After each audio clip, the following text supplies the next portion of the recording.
Holy crap. It's always hard to explain why we do these trips, but fucking right now, I'm glad to be out of there, but this is one experience we're never going to forget.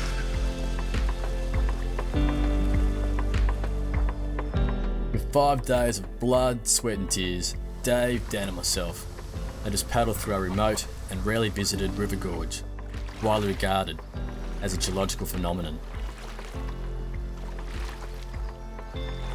Our bodies were trashed after days of enduring this gut-wrenching terrain. The heavens battered us with torrential rain, hail and strong winds, yet the glory of the place calmly countered Mother Nature's fury. We were completely immersed in one of those treasured moments in life that simply rise above the rest. Our souls never felt so alive. Life hasn't dished up many more rewarding days than this.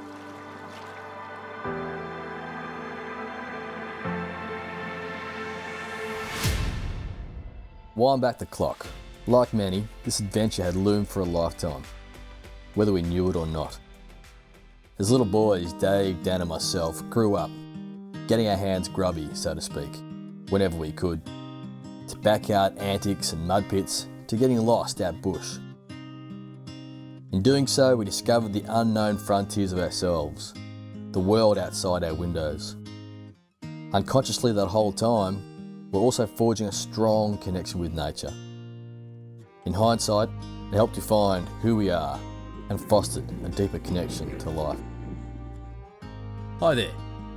This is the story of Dave, Dan and myself.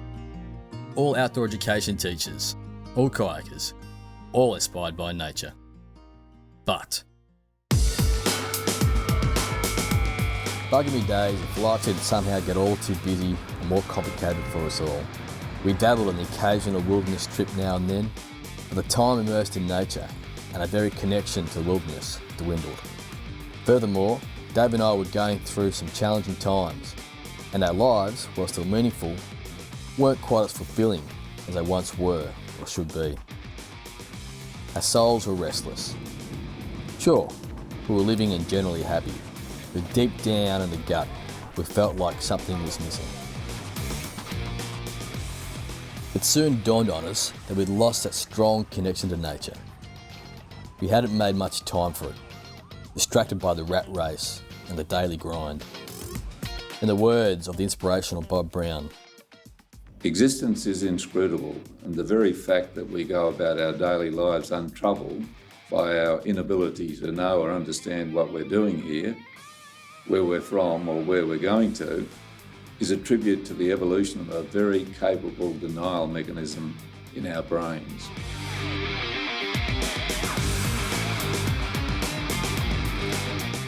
Dave and I were plagued by these very questions. We realised that it was at this time in our busy lives and hardships that we needed that meaningful connection the most, not the least. Enough was enough. It was time to get real. Time to get back to nature. What better way to do that than to get back to our childlike passion, to what inspires us, immersing ourselves in wilderness on whitewater kayaking expeditions. Many years before, these trips fueled our desire and delivered many humbling experiences.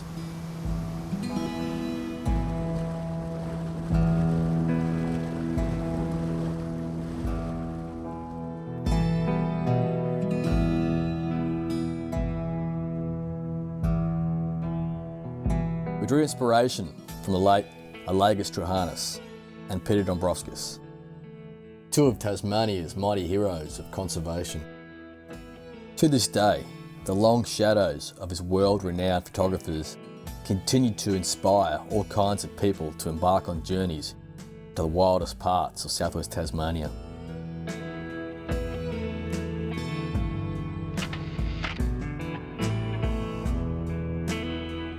We were no different as we reconnected with a quote by Dombrovskis.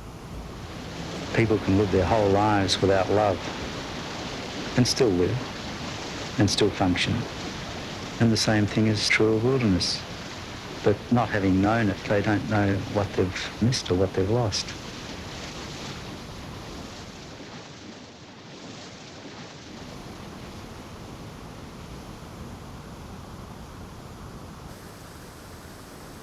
fundamental rejuvenation demands a bold plan.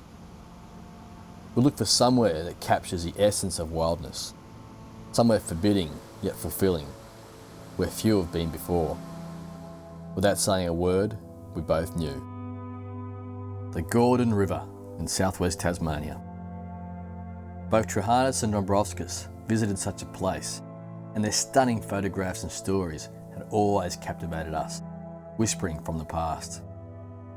Steeped in remarkable beauty, it is a jewel in Tasmania's wild crown.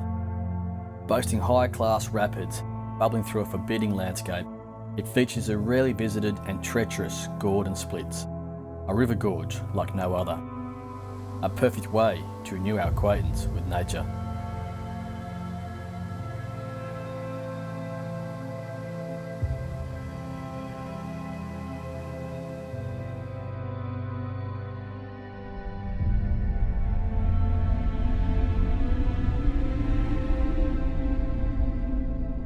Well, it's the first morning of the trip, and I think reality's setting in. It's just started raining outside, and yeah, I think now I've got to start to pack our gear properly. After a year or so of planning, plotting and dreaming, our day dawned. As much as there were some knowns on the trip, one of the most energising things about any expedition is the great unknown. That's why we'd come. For as much as we choose the adventure, we're all too aware that the adventure will also choose us. Been pissing with rain, and yeah, we're just about to start. That's where we're heading down. The weather gods threw a spanner in the works with local thunderstorms, snow and gale force winds. That's October in southwest Tasmania for you. First up was a small abseil, followed by a portage. What do you think, Dave? Oh, I really feel like a pavlova right now, and I think it's the next trip we're going to go on. Nestled in near impenetrable rainforest, the only way to get there is to paddle. There's one reason access is so difficult and rare. Usually it is dammed upstream, which normally means very high flows and death-defying rapids. But we negotiated to paddle through during a 1 in 10 year dam wall maintenance shutdown. So the only water would be natural flow from downstream tributaries, an incredible window of opportunity. Straight away, between bursts of torrential rain, we were blessed with an awe-inspiring river gorge. Mate, this is God's country. Paddling across the first pool, all we saw was a large mass of rock, Dave calling it the Devil's Marbles. How are we going to get over that? We were fully aware that these boulder fields would soon become our nemesis through this gorge, and they sure didn't disappoint. A lot of the first day was spent carefully dragging our fully laden kayaks over vast slippery rocks. Our portage tour was well and truly on. Here we are, boys. Started a long portage. The river is down there somewhere. Still, amongst the grind and battle, we were constantly beside ourselves in pure awe of the beautiful surrounds we found ourselves amongst.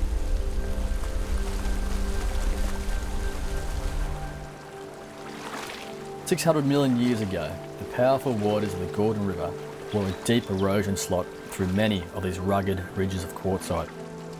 The result is these spectacular gorges, known as the Splits, something rare and spectacular.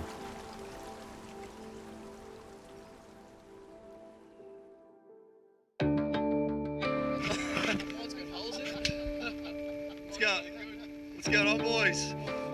Waking up in the middle of the night and seeing a river, a literal river running beneath our hammocks, it was just one of those quite humorous moments. The wind's been crazy. We've got some tarp problems. After a sleepless night in our hammocks, the next day's paddle begun with some nice grade 2 rapids, obviously more alive and feisty after the evening's deluge. It wasn't too long before we were rock hopping again. Our daily dilemma, amongst others, was whether we manhandle the kayaks fully laden or ferry the cargo separately. Often the former won out. Hello. The heavens were still angry. Snow rested on the surrounding peaks.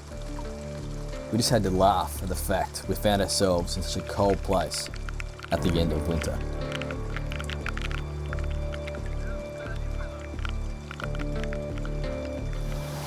Oh man. That was the most desperate thing I've done in a long time. Left my camera, about 3 grand's worth of camera gear at the first campsite. I am a fool. Anyway, had to paddle upstream for about 3 k's. Thunderstorms, hailstorms, rising river, ultra remote. It was full on. It was a stupid mistake. But more importantly, I was finding it really hard to paddle upstream. Well, it's the morning after the bit of an epic we had last night on the second split, which is just up around the corner there.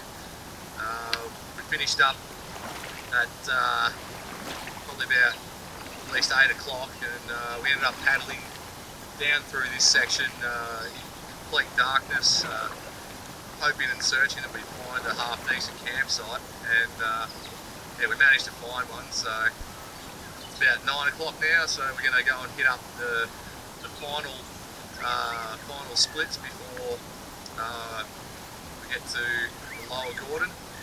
So yeah, let's see how we go. Back amongst the rapids. Armed with defensive and cautious paddling, our kayaks had us bouncing through many boulder rapids, occasionally scouting and portaging around some chutes that were choked with ugly logs or a boulder sieve. The added water flow provided retreat. We were always mindful of the remoteness and relieved the water wasn't running too high or too pushy for our liking. Rivers here in the southwest can rise several metres in a matter of hours and can reach flood levels nearing biblical proportions.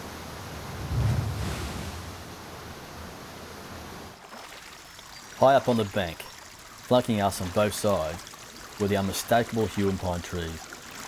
First described in glowing terms in 1928, these impressive specimens lay claim to being the oldest living trees in Australia and one of the oldest living organisms on Earth. Fossil records from a tree in this region were dated at 3,400 years old. They are timeless and primeval. One can surely appreciate the enchantment that both Johannes and Dombrovskis had for this region and their enthusiasm for its preservation.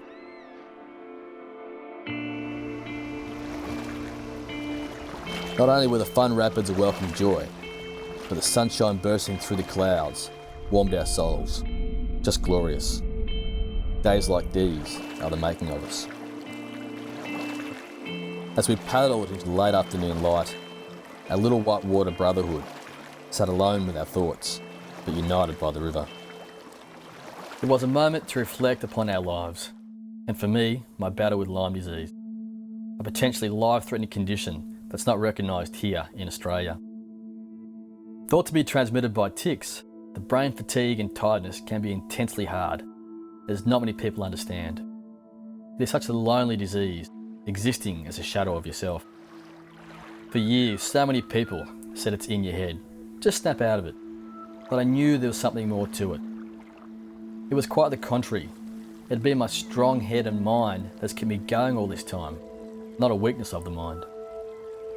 With dogged perseverance, meditation and fitness, as well as being a glass half full sort of guy, I was able to survive all these years, and survive reasonably well. Finally though, I'm getting through it all. Not just surviving, but starting to thrive again.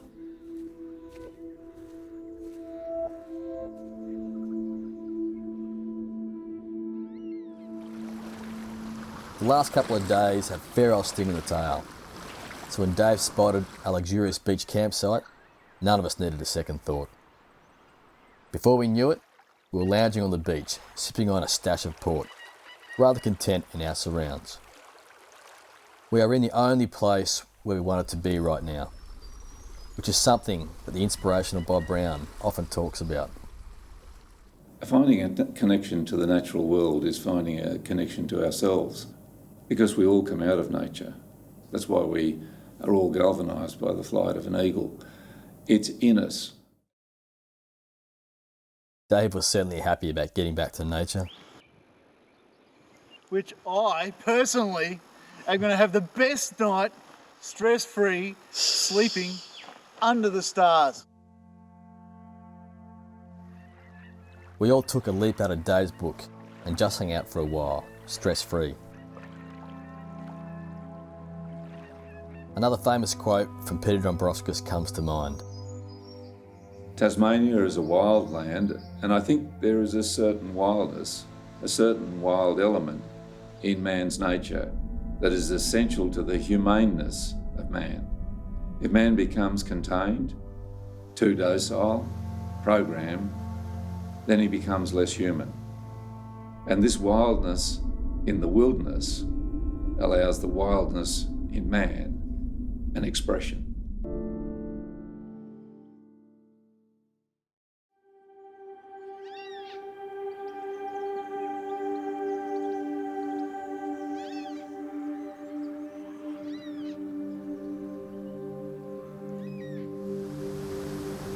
A trickier grade 3 rapid appeared on our horizon. While innocent enough, it had an undercut rock that a lot of water flowed under. A paddler's nightmare. We got through it successfully, albeit Dave with a slight murmur above the undercut rock. It's a very humbling experience, this wilderness kayaking.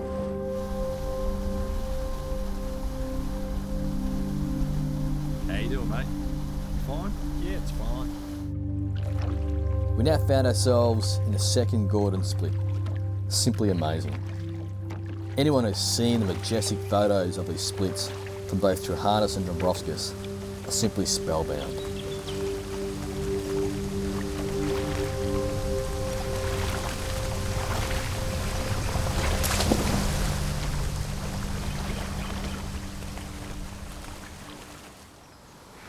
As you can see behind us, just on the in the background here, we've got the first part of the second splits. Bloody amazing down here. It's windy, it's a bit raining. Yeah, the weather gods aren't with us today, but yeah, we should be pretty well sorted. So this is what we're going to be going down.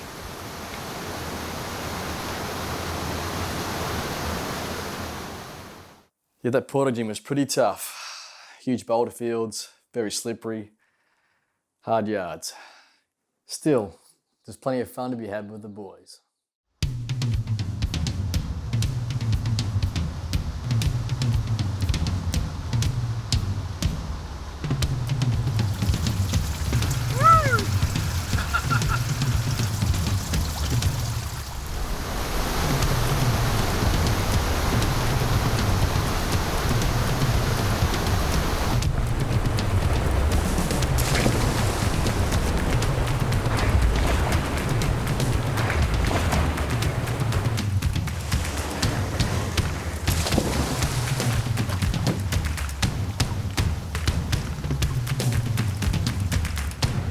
And there it is, in all its glory.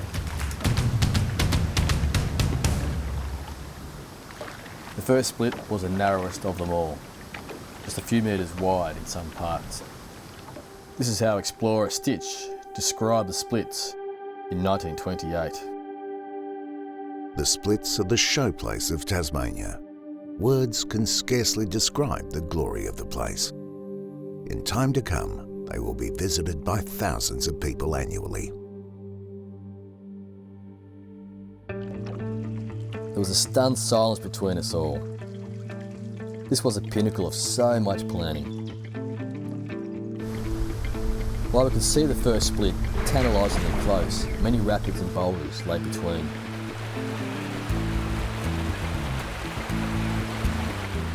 The problem was that the only getting point was a swirly pool on the wrong side of the river. From there, we had to ferry glide across an undercut rock to a blind eddy. There was little choice.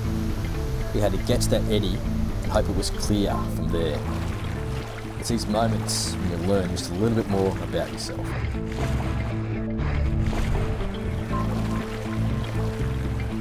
Thankfully, the eddy was clear. We made it. Oh my God. We've just come through the last splits, and as you can probably see, my eyes are a bit red. I've teared up a little bit. But holy crap. Just check out this. This is what we've just come through.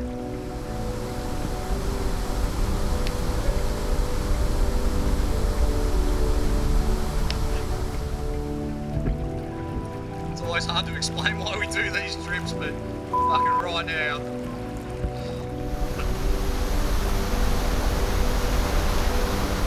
The wildness of the place was just insane. Deep down, we all knew why we do these things. To feel alive. To feel the real version of us.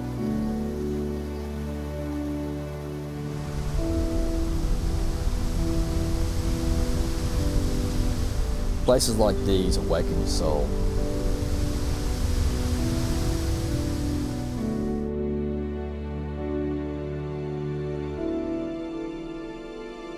It was handshakes all round.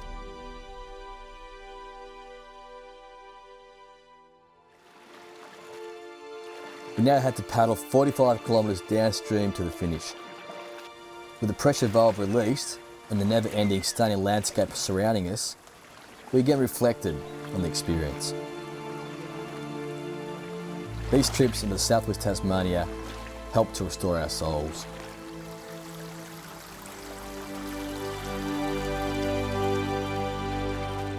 With that connection to nature faithfully restored, we felt much more fulfilled. We left with a clearer understanding of our lives and a better connection to both family and friends. We're feeling more whole again. We've rediscovered our passion. Passion that is lifted from the earth itself by our own muddy hands as it travels along grass-stained sleeves to our heart. Whether that is on expedition or simply in the backyard, any natural interaction will do. That's what we're all feeling. One experience we're never going to forget.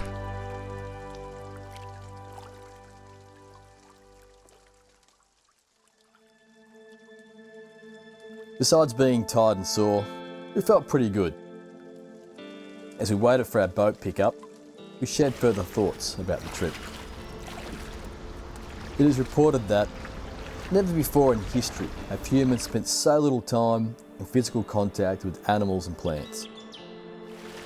We live in an environment so different to that from which we evolved that natural selection has not had time to revise human bodies for coping with many aspects of modern day life, including fatty diets, vehicles and city living. It's time for a change for the better. If we are going to save the environment, we must also save an endangered indicator species, ourselves, and our connection to nature.